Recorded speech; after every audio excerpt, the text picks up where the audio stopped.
Hey, I'm Russell Leeds. And I'm Anna Leeds. And welcome to the Property Investors Podcast. On this week's show, we're going to be discussing a loophole that people use to make money without even owning any property. This is something called rent to rent. Now, I don't know why, but it's quite controversial, rent to rent. People think it's illegal or it's a bit of a scam. Yeah. Yeah, but the thing is, big companies like Premier Inn do the exact same thing. Yeah. If you go and look at a Premier Inn building, most of their buildings they don't own. So what does that mean they do? They rent them. Yep. And then a landlord. And then rent them out. Yep. As service accommodation. So how come big companies can do it and it's seen as, it's absolutely totally fine? legit. Yeah, it's a legit business. No one would go, Premier Inn's a bit of a scam. Premier Inn, isn't that a bit illegal? What Premier Inn do? It's just like, no, it's just totally normal. It's just a business like most hotels. Yep. But as soon as an individual landlord does it, it's like, it's a scam, it's a loophole, it's illegal, whatever. It isn't illegal. It isn't. But at the same time, on the flip side of that, I think it can be done in a dodgy way. And it only takes 2 or 3 people to do it dodgy that wrecks it for everyone, doesn't it? Exactly. And this is why it gets a bad rep. So what we're going to discuss is, number one, the mechanics of rent to rent. So how rent to rent actually works and what it actually looks like. Number 2, the dark side of rent to rent. So what happens where it goes wrong and why does it have a bad rep? Then we're going to look at the reality of actually doing it and how to do it properly. And also what it teaches us about leverage and about wealth. So why don't we start off with what exactly rent to rent is? So in layman's terms, rent to rent is where you rent a property from a landlord. So let's say it's on the market for £1,000 a month. You go, okay, I'm going to rent it up for £1,000 a month. But then you rent it out, normally as service accommodation or as a HMO, to other people for a higher rate than what you're renting it for.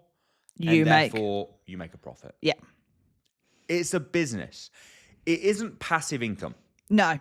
I think that's where it sometimes is misinterpreted as like when people do videos and suggest it's passive income, which is not correct. And I think people go into it sometimes thinking, I'm going to make passive income. And no, it's income, but not passive income. Yeah, it's not difficult income. I would say the vast majority of the work comes at the beginning stage. Yeah. Finding the deal, negotiating with the landlord, getting it all set up, getting put on a channel manager, getting on Airbnb, booking.com, finding your cleaners. There's quite a bit of work that goes into that. Yeah. Once it's kind of up and running, it's not passive, but it's not much effort. Like, for example, how long would you say per unit that we rent out as service accommodation it takes? In minutes per week? Probably about 20, I'd say. It's not much once it's... And I mean, you can always pass it on to management, but I think if you're doing rent to rent, I think you want to make the most profit possible. So I think it's worth managing them. Yeah, unless you've got an insane amount of them, I think it's worth managing them yourself. Yeah, and then maybe hiring someone to you. Yeah. I agree. I think it's also great experience. I think managing them yourself, you then see firsthand problems, and I think also it can lead you into becoming like a management company. You can manage other people's, and I think it's well worth, at least at first, managing them yourself. I agree. And you're right. Also, you do learn a lot. So when you are in a position to buy, if you save up the money that you earn for your rent to rents, you now know what to buy, what not to buy, what to look out for, where it works, etc., etc. I totally agree. The reason a lot of people say it's illegal is because if you have an AST contract, it says in the contract that you can't rent it out to someone else. Yep. So people go, isn't that subletting? And it would be subletting if you did this. And I know people that, I know of people that have done this. And this is, I wouldn't say it's illegal, but it's breaking your contract and therefore you'd get stopped. So you wouldn't go to prison. It's not like, it's illegal. Like the police are going to come to your door. Yeah. Like, What are you in for? Oh, I murdered someone. What are you in for? I actually Sublet. stabbed someone. What are you in for? I rented a house, and then I rented it out to someone else. It's like it's not that sort of illegal, but you are in breach of contract. Yeah. If you just go onto Rightmove, found a house, pretended you were going to live there. Oh yeah, I'm the tenant. Yeah, I'll sign an AST contract, and then popped it on Airbnb. Like, yeah, and put it on Airbnb, and just like, right. What would happen is they'd probably find out. Yep. They would see that their property was lose their on absolute Airbnb. crap. They'd be very angry. They would kick you out for breach of contract. Yeah. So but you wouldn't go to prison or anything. Now, I'm not recommending you do that because that's not how you run a business, because you're going to put all the time and effort into doing it and you're going to get caught out. What would you think if someone rented one of our properties? Like, because we have got a few single lets, haven't we? And then if you were looking now and you just saw them being rented out on Airbnb, what would you think? Would you care? Or if they were paying rent, or would you be like, oi, that shouldn't be on Airbnb? I wouldn't be that bothered, to be honest. I don't feel like I would. But that's because we understand the business of it and how it works, and we understand that actually it's not a bad thing for a property to be on Airbnb. But I think a lot of landlords think incorrectly that if they put their property on Airbnb, it might get trashed, but you're just as likely for it to get trashed with a tenant in. Yeah, I think so. I personally wouldn't be that. As long as I was getting paid, I wouldn't be that bothered. But I don't think that's the view of many people by most landlords. Yeah. So yeah, I think they'd be pretty mad. So here's the way around it, right? And this is so obvious, but so many people don't understand this. You just don't use an AST contract. Yeah. So you have to tell the landlord when you book your viewing, by the way, I won't be living in the property myself. I'm after a corporate let style agreement.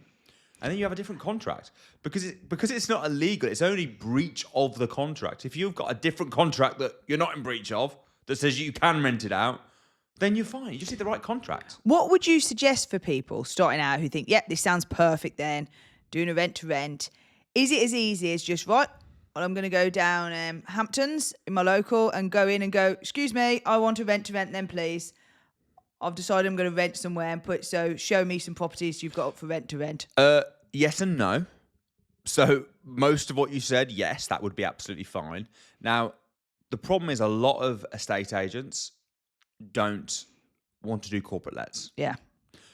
And the reason for that is because they've had experience with people that are trying to do corporate lets that do it badly. Yeah. But would I ring up an agent and say, I found this property, I'm not actually going to be living there, I'm looking for something I can do as a corporate let? 100%. Would I get rejected by that agent? Quite possibly. But literally, you can go onto Rightmove and you can search as a keyword corporate let, and some of the ones will come up and say, we're open to corporate lets. Yeah. So for those agents, yeah, 100%. The other people that I would try and approach is landlords. Because here's the thing, right? And a lot of people don't get this. Landlords right now are being really attacked. Yeah. We've got the budget coming out in like a few weeks' time. And landlords are expected to get hit again. There's talk of national insurance on it. There's talk of the big ones, the tenants' rights, abolishing Section 21. You can't evict the tenants. And what a lot of landlords are worried about is they're looking at it and they're like, oh my goodness, here, I'm not making very much money from this property. Yeah. If the tenant doesn't pay me, it's going to take me 6, 7, 8 months To recoup all that money. to kick them out even. To kick them out. Yeah. Yeah. So that's like 6, 7, 8 months of no pay. I'm already not making any money. Yeah. I'm already getting taxed to high heaven. Like, what the crap? So a lot of landlords are worried about all these new tenants' rights. If you can turn around to a landlord, you can have a conversation with a landlord and you're a half decent salesperson that can have a conversation and express your views. And you're like, look, here's the thing. If you rent to a tenant and they don't pay, what's going to happen? Well, you're going to evict them. How long will that take? We don't know. Yeah. Once Section 21's abolished, who the hell knows? I know, yeah. You've got to go to court, whatever, right? Yep. If you rent it to me on a corporate let agreement and I don't pay, boom, immediately I'm out. Yep. I don't have any tenants' rights. So you're way more protected. On top of that, I'm going to be sending cleaners in 3 to 4 times a week. Yep. I'm going to be maintaining the property to a really high standard because I need it to be a really high standard. Otherwise, I'm going to get bad reviews and bad complaints. If you think of the average, obviously we've got Airbnb properties, we've got single let properties, and you know loads of other landlords that got the same. Be honest now, which properties are kept to a better condition? The ones that are on Airbnb. Of course, why? Because, like you say, they are being checked on regularly, cleaned regularly. So even though, yes, in your head you think, oh no, I'd rather just one family live in it, but you're relying on that family to keep it up to a really high standard. Like, I think it was interesting. If you haven't watched it, you need to check it out. The Samuel Leeds documentary premiered at Cineworld this. We should put a link, actually. We should, because it was interesting. brilliant. And Samuel took us round properties he owns. Some he owns with us, some he owns individually, our big developments. But what was interesting is I've seen some of those properties before, and like, he hasn't seen them for 10 years in person. You literally don't know what you're walking into. No. Because you need one family. I mean, in 10 years, your property could be on the verge of being derelict. Oh, it could be. I mean, some of them... eventually they move out and you've got to do a 20, 30, 40 grand renovation on the property. Well, at least in the Airbnb, yeah. Do you know what it is as well, though? Little things might get smashed. Like, after a year, I think someone put a stain on one of the rugs in one of our properties. But then what do you do? Replace it. You replace it? Yeah. That's the thing. So we've just paid one of our properties. We did work on it 2 years ago. 3? Just 3 years ago. 3 years ago. And we've just done a whole new repainted the whole thing. Yeah. You wouldn't do that on an AST. You'd No, be 'cause like, you wouldn't nah, just- it's fine. Unless they moved out, then you'd do it. Because then you want to... Well, we've not Rent done it that out on again. any, because we're quite lucky in some of our buy-to-lets. We have got really long-standing tenants. And we haven't repainted them. We've never put in a new kitchen, never, because they've never asked. We haven't been to the property in years and years. Because you're forced yeah. to do it. You're forced to do it. I agree. So they're kept to a higher standard. So if you think of it from a landlord's point of view now, it's going to be cleaned really regularly. It's Yeah. going to be checked on regularly. It's going to be kept to a much higher standard. Normally, as well, when you take on a rent-to-rent, they're properties that are maybe a bit drab, the landlord's a bit tired and fed up with it, and you go in and you instantly give it an uplift. So that's what normally happens, isn't it? And because obviously you're changing the usage, so you tend to put in furniture because you're going to either do it as a HMO or an SA, and you decorate. You might not do, you wouldn't do large projects probably, but you are going to go and paint it, maybe put in new carpets. Well, that in itself for a landlord, if someone said to us like, oh, and on top of that, we'll give it a quick, spruce up. You're laughing, aren't you? Yeah. Oh, amazing. Thanks. Oh, 100%. 100%. So I think if you think of all the pros, the big pro there is the no tenants rights. Yeah. Right. But also, as long as it works, you can have a really long-term contract. Yeah. So a lot of people are signing 4, 5, 6 year contracts with this because as soon as they know it works, they don't want to give it up. They're spending money on it. They're doing it up. So from a landlord's point of view, I think it's a really, really good deal. And if you do go direct, you don't have to pay estate agency fees. Yeah. We looked at renting out one of our houses in Beaconsfield on a AST. 16%. I know. Yeah, that's they were crazy. taking. I'm like, that's insane. It's literally like booking.com fees. Yeah. It's absolutely unbelievable. Plus a big chunk. I think it was like... It was a crazy chunk. 10% up front for finding the tenant. Which for a house, it was like $7,000 finder's fee or something. It's just like, this is just unbelievable. It's crazy, right? So you save on management fees as well if you give it to someone on a rent-to-rent. Yeah. So there's loads of pros. I would have no hesitation giving my property to somebody on a rent-to-rent. No, I wouldn't No either. hesitation at all. However, in the same way that when you pick a good tenant, you need to pick a good renter. Yeah. Right? So you want to make sure that you're giving it to someone that you trust, because there are scams associated with it. It's one of the reasons why people think it's illegal. So the first one we've kind of already touched on. This is like the dark side of rent-to-rent now. The first one is where they rent it on an AST and then they just rent it out without telling you. Yeah. Right? And then, like you say, you're not going to go to prison, but it could all come crashing down. Yeah. The second thing I would be wary of, personally, is renting a big, nice house out as Airbnb. Because the problem with big, nice houses, and I'm talking like, 4, 5, 6-bedroom house is you've got the risk of attracting party houses Yeah. and like birthday parties and stuff like that. And I do know of people, I've never had a property like that I've rented out, but I do know of people that have rented out 5-6-bedroom houses and then they have trashed it. Yeah. I do think that, because who else is going to rent that on Airbnb? You might get the odd family, but realistically, it's going to be hen parties, stag do's, You might... girls' weekends. If you're in the right area, you could hit contractors. If Yeah. you've got like twin rooms, for example, or even doubles, to be fair, but you might hit contractors that are paying like... But then you've got to specifically target those and try and be careful on who you accept. If you just accept any old person... It is going to be for parties, big gatherings.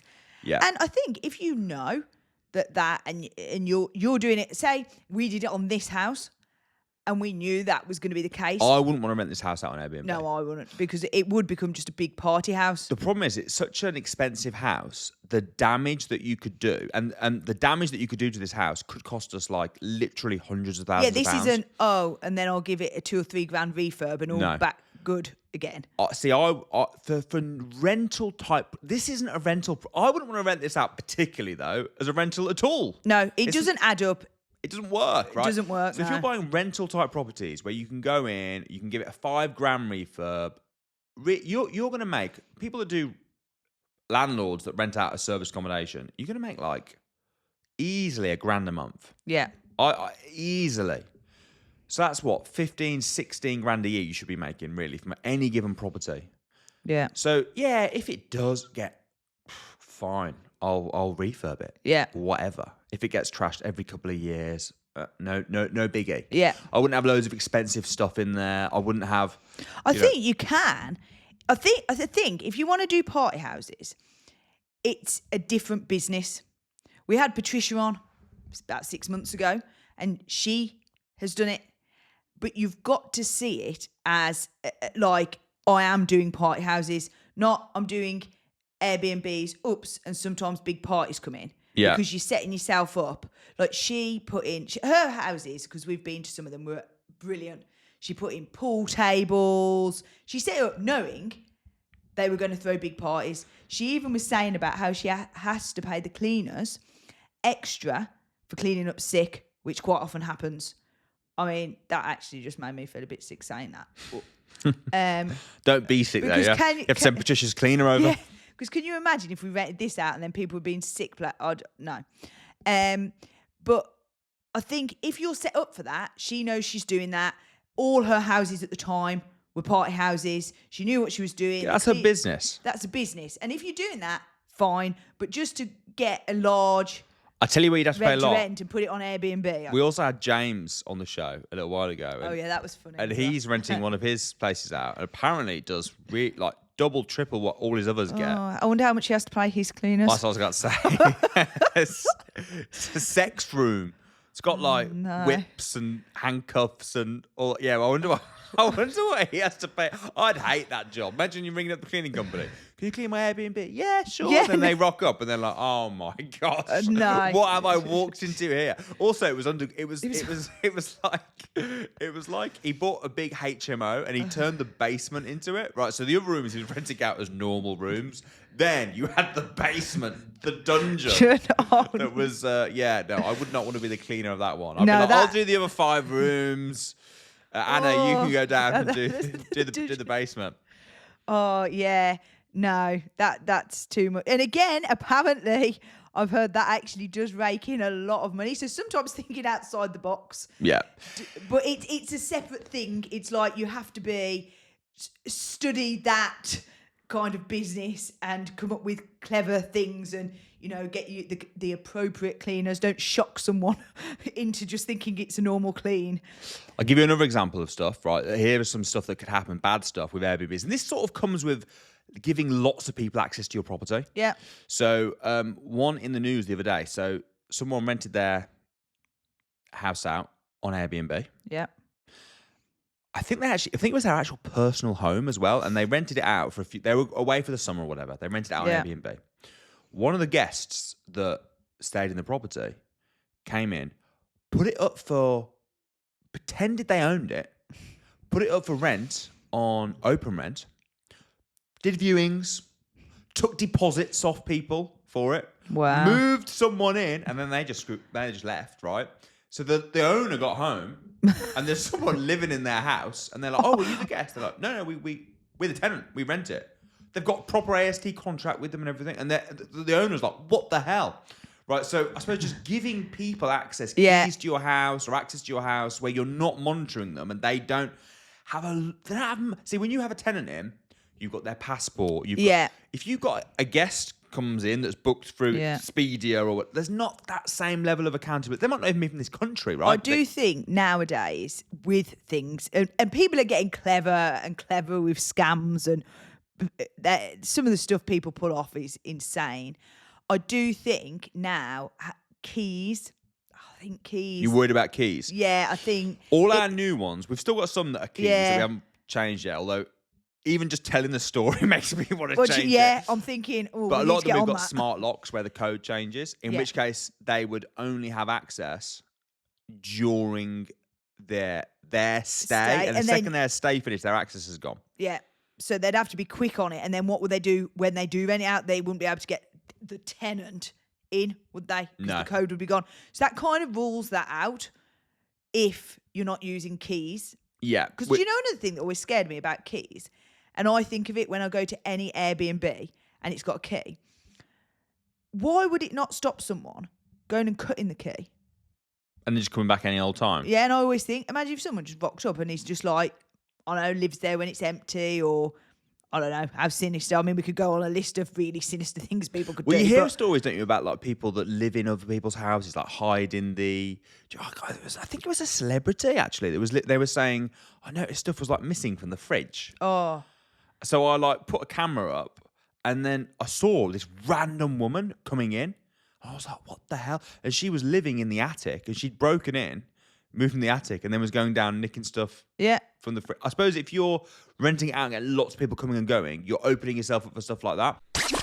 One thing that I found really interesting is that 78% of viewers of this channel aren't actually subscribers. So if you want to make sure that you don't miss any new episodes or any new property news, please do like and subscribe. It also really helps our channel grow. Really appreciate it. Thanks, guys. Back to the show.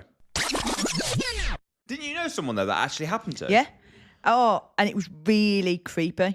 Like, apparently, there's a thing online where people break into houses that they think sit empty quite a bit, and they film it, and they don't do anything like really awful, but they do go in there, like you say, move stuff around. And I know someone that happened to, and they were renting a property, and things like that. They'd get home and they'd be like, "Oh, I thought we shut the back door. Why is the back door ajar? Oh, I thought like put all the washing up away this morning." And like they felt like they were going. And they were literally just messing with them. Yeah. They thought they were going mad until one day they turned up and the people were sitting out in the back garden. That's weird. And then when they were like, the people panicked and ran off across the fields. They had to get all the locks changed, but they still managed to get back in, and it's carried on happening. Oh, after they're getting the locks changed? Yeah. And then they'd get back, and the day they had all the locks changed, it was one of those houses, like it was like a barn conversion. So there was a lot of doors and a lot, and they had to have, it cost thousands to get all the locks changed. And then that day they got home and the back door was open, and they'd left a window open upstairs. They'd got back in and then left the door just to mess with them. I'd have to move out. I think I'd have to move out. Yeah, that sounds awful. That sounds terrible. Another thing that I heard had happened, another nightmare scenario, is Should we get rid of all our Airbnbs? Should we? Yeah. They were using an Airbnb as a drop-off for drugs. Oh, so what the first person would go in, leave the drugs in the attic, and then like the next person or whatever it was they wanted to change, the next person would go in. And this was a host, and she did a periodic check and found loads of drugs in the attic. So what were they doing? Renting the Airbnb? Like So different one person people would rent it, book it? Book it, go in, leave it as the handoff area, check out. Next guest would check in, take it. Or like a week later or whatever it was that they wanted to do the handover. Way. Which seems a bit extravagant, but... Yeah, but they make a lot of money, don't they? So Well, at least actually this is renting what- a little Airbnb. At least probably. this is what the Airbnb owner claimed when drugs were found in their loft. Oh, I'll tell you what it must have been. It must have been one guest came in. Yeah, Now I'm thinking about the story. no, this story is not adding up. Anyway, so there are some of the bad things. I told you about there's some of the bad things that can happen. I think you touched on it. The key, ironically, is to not have a key. Yeah, is definitely. to have an electronic door, something like New Key or something which we use works really, really well. Yeah. Now, while that might look like a negative, I genuinely think rent to rent is one of the best businesses. If you're getting started in property, number one, like you mentioned, you learn so much about property. Number two, it's so freaking lucrative. Yeah. You literally, like, I was looking in, I was doing some analysis for one of our academy members. We're looking at Manchester. The average nightly rate in Manchester, I think, is £191 per night, with about 70% occupancy. If you rent a place out in Manchester city centre, you're going to be turning over about $4,500 a month. Yeah. You can rent places for like 1.5. Yeah. So even if your costs, and by the way, 4.5, that doesn't include your cleaning fees. That would be on top of that because you charge cleaning extra. So forget cleaning fees. Yes, you'll lose 15% to Booking.com. But even if your costs are what for your bills, 500, 600 quid. Yeah. Yeah, you're probably making $2,000-ish profit per month for 20 minutes a week. Yeah. Like, you put the work in and get it set up, because any business takes work to set up. Of course. If you're hiring a new employee, it takes work. I would just literally see it like that. It's almost getting a new property is like hiring a new employee. Yeah. And then it's going to make you a load of cash flow until the deal eventually loses. Very, very minimal work. It's a brilliant business. I mean, we've got students on the academy who are making 30, 40, 50 grand a month. A month. From rent to rent. They've got multiple 20, 30, 40 units. You know, there are businesses that are doing more than that as well. There are whole companies that are set up to do this that are making millions of pounds. So, the top ones. Yeah. So it's a brilliant business. It is not a scam. It's a service to the landlords. Yeah. Now you could argue that it's taking away homes. I get that argument. Yeah. It's taking away homes, but at the end of the day, it's all about supply and demand. Yeah. And if it gets to a point where, it's a free market at the end of the day. So unless there's going to be government legislation, which may or may not come in a few years' time. One thing to bear in mind when you're changing it to SA is there is obviously in London, you can only do that for 90 days. Exactly. So there is legislation. But just not a lot. But just not a lot at the moment. Yeah. Now, like you say, like anything, like HMOs, then they brought in the legislation because there was too many HMOs. It might go that route where but then do it while make hay while the sun shines. Exactly. Like, down in the future, you might have to do something else, but for now, it works. And from a business perspective, you're learning all about property investing without needing a big deposit. Yep. You're making a load of cash flow. You're helping landlords out because landlords are stuck in a situation with the tenants' rights and everything where you're serving the landlord. It's just win-win. It's a brilliant business. It's a brilliant loophole. It's a brilliant way to make cash flow from property. It's a brilliant way to get started in property as well. Lots of the first thing that we did was actually bought, and we managed to do that with other people's money. But a lot of people aren't in that position though, are they? But the very second thing that we did was a variation of rent to rent with HMOs. Yeah. And we had loads of properties in Wolverhampton. We managed hundreds of rooms. And that was the real... that was kind of the real education for us. Yeah, it was. Yeah. Getting managing property, understanding it. So, yeah, I think it's a great strategy. I think it's a great loophole. I think you should be taking advantage of it if you're not buying already. Yeah. It's a great way in. So, there you go. That's rent to rents. The good, the bad, the ugly, but mostly the good. I'm Russell Leeds. I'm Anna Leeds. We'll see you next week.